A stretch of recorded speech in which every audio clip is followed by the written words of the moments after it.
Euskara Abentura sortu zen pixka bat gazteen euskal ohiturak sustatzeko.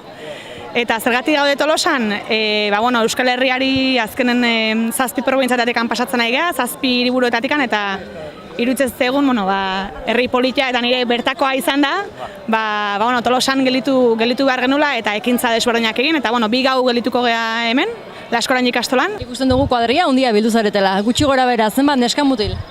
160 gutxi gora bera neskak, eta 140 mutilak, 110 gazte aterazian hasieratikan, eta gero 25 bat pertsona izango ditu geha, xerpen aldetik, antolatzaileak, eta orduan, ekipo handia, bai. Nolakoa da egunerokotasuna, hainbeste jenderen artean?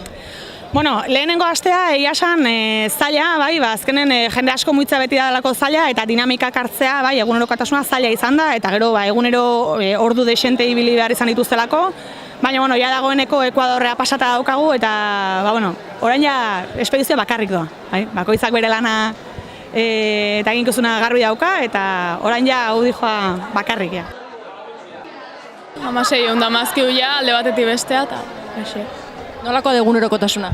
Goizian 6 aldea jeikitze geha, gozaldu lozaku egin da ja dena presto uste dut, eta 8 aldea hola abitu itegea gure urrengo lo ingo deun lekua. Gogorrari da izaten ala pena merezi? Pena merezi, etapa batzu badare gorrak ta diena, eta ero frontoietan da loitia ere ez du asko launtzen, baina ez, kriston esperientzia izaten nahi da. Egun pertsonatik gora bildu zarete, jendea ezagutzeko balio du, zertarako balio izan dizuzuri esperientzia honek? 3 ezautzen ditun, baina jende berri pilo bat ezautu eta azkenen laun berri asko inditut alde guztitateko, kriston aukera. Repikatuko zenuke? Bai, dudik gabe.